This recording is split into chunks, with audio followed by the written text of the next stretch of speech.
Welcome to our channel TNPSC start from the scratch. இந்த சேனலோட motto என்னன்னா from the scratch from the ஜீரோலேருந்து start பண்ணி TNPSC எக்ஸாமை எப்படி கிளியர் பண்ணுறது அப்படின்றதுக்கான என்டையர் ஸ்ட்ராட்டஜி பார்க்கலாம்.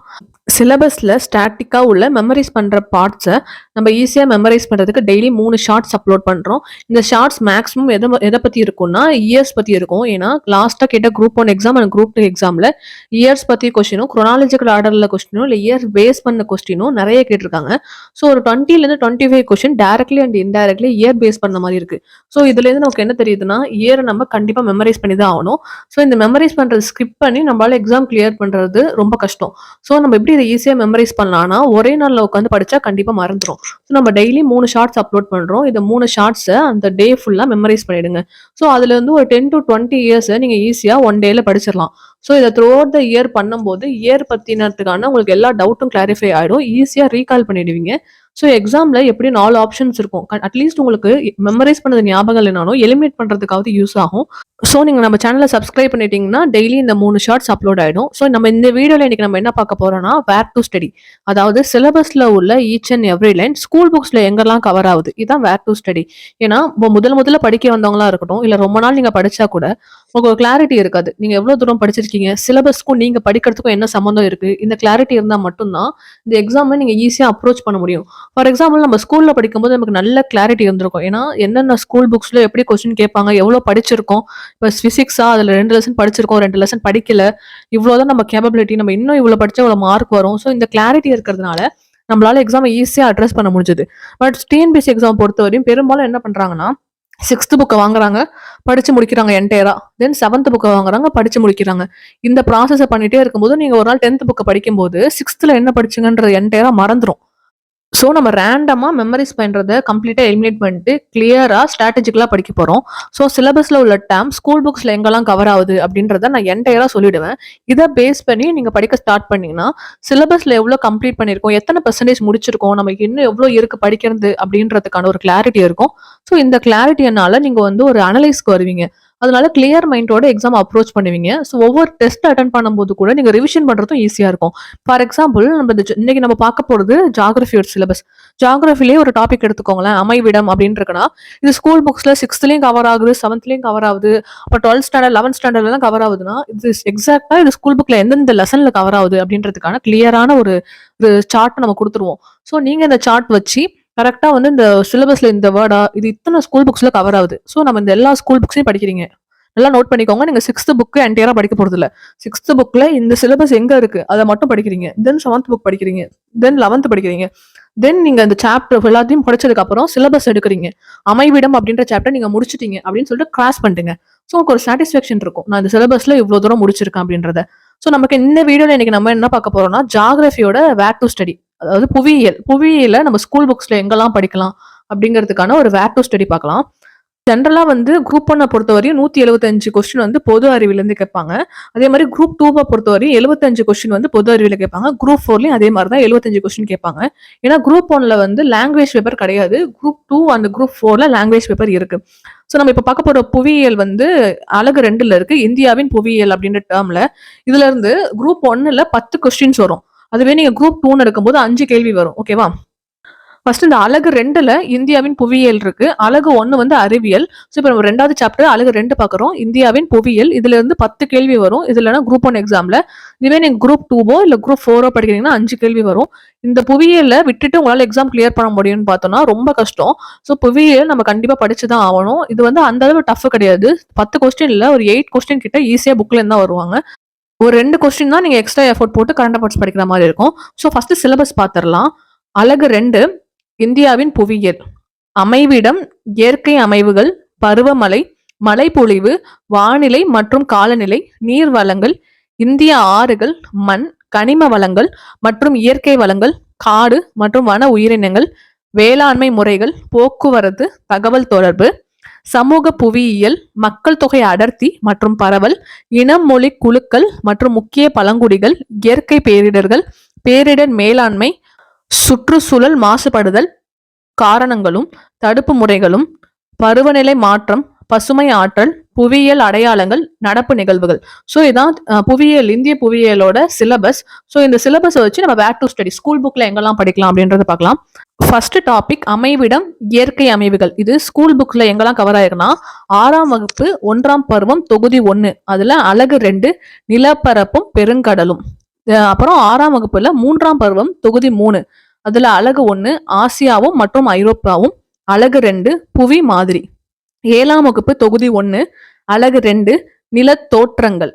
அடுத்தது 8ஆம் வகுப்பு முதல் பருவம் தொகுதி 3, அலகு 3 நீரியல் சுழற்சி. 9ஆம் வகுப்பு அலகு 1 நிலக்கோளம் 1 புவி அகச் செயல்பாடுகள். அலகு 2 நிலக்கோளம் 2 புவி புற செயல்பாடுகள். அலகு 3 வளிமண்டலம். அலகு 4 நீர்க்கோளம். அலகு 5 உயிர்கோளம். தென் 10ஆம் வகுப்பு பார்த்தோம்னா அதுல அலகு 1 இந்தியா, அமைவிடம், நிலத்தோற்றம் மற்றும் வடிகால் அமைப்பு.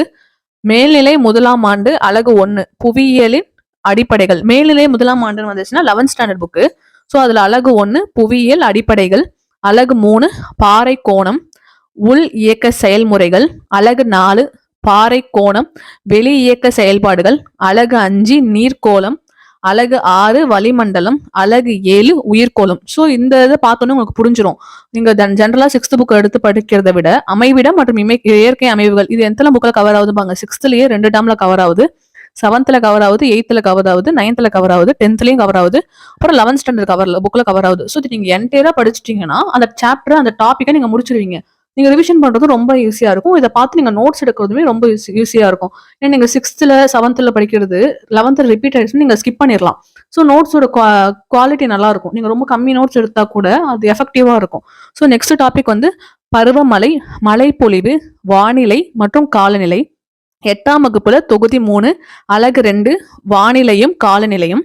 10ஆம் வகுப்பு அலகு 2 இந்தியா காலநிலை மற்றும் இயற்கை தாவரங்கள். மேல்நிலை 2ஆம் ஆண்டு, அதாவது 12th ஸ்டாண்டர்ட் புக்கு, அலகு 2 நிலையான வளர்ச்சி, சஸ்டைனபிள் டெவலப்மெண்ட் சொல்லுவாங்க. ஸோ இந்த சாப்டர்ல மட்டும்தான் இந்த பருவநிலை, மழைப்பொழிவு, வானிலை மற்றும் காலநிலை இந்த டாபிக் கவர் ஆகுது. ஸோ அடுத்த டாபிக் நீர் வளங்கள், இந்திய ஆறுகள், மண், களிமண் வகைகள் மற்றும் இயற்கை வளங்கள். 6ஆம் வகுப்புல 2ஆம் பருவம் அலகு 1, அதுல வளங்கள்ன்ற டாபிக்ல இருக்கு. 7ஆம் வகுப்பு 2ஆம் பருவம் அலகு 1, அந்த டாபிக் பேருமே வளங்கள் தான். 8ஆம் வகுப்பு 1ஆம் பருவம் அலகு 1 பாறை மற்றும் மண்.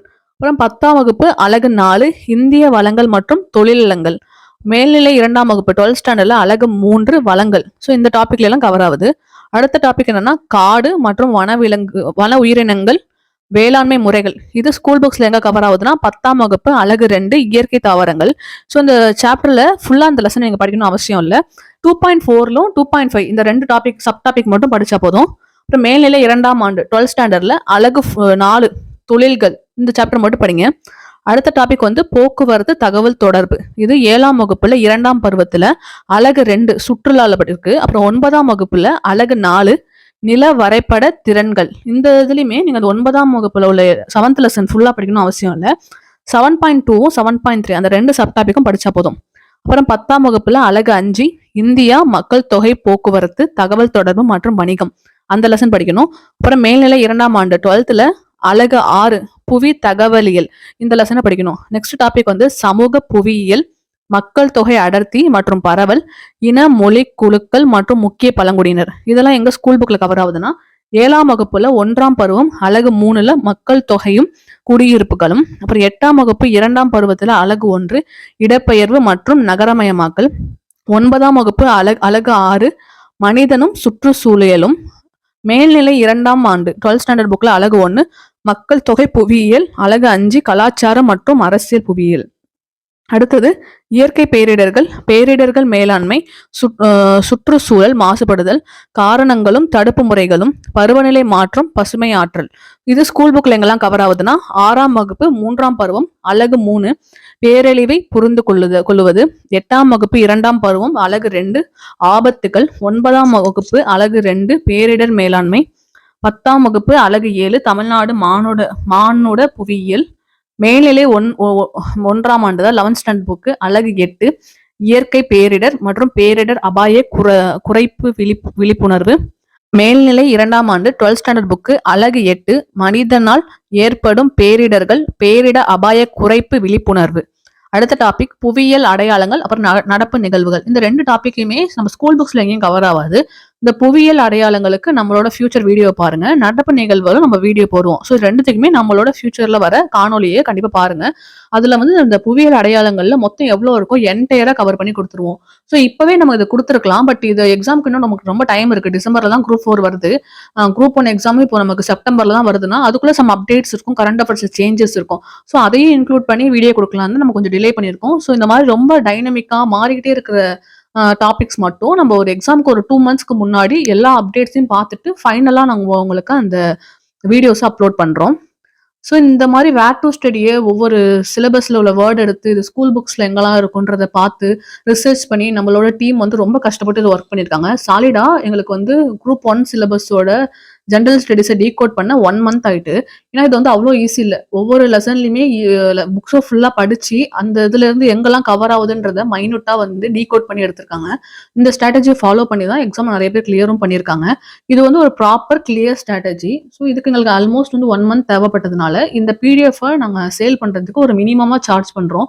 அந்த சார்ஜுமே ரொம்ப கம்மி தான். ஒரு காஃபி குடிக்கிறத விட இதோட விலை ரொம்ப கம்மி. உங்களுக்கு அந்த பிடிஎஃப் வேணும்னா 7010339400 இந்த நம்பருக்கு வாட்ஸ்அப் பண்ணுங்க. இதே பிடிஎஃபோட இங்கிலீஷ் வெர்ஷன் கூட நாங்கள் வீடியோ அப்லோட் பண்ணியிருக்கோம். அதுக்கு முன்னாடியே அப்லோட் பண்ணிட்டோம். அந்த பிடிஎஃப் வேணும்னா கூட இங்கிலீஷ் மீடியத்துக்கும் அவைலபிளா இருக்கு. ஸோ ஃபைனலி தேங்க்ஸ் ஃபார் வாட்சிங்.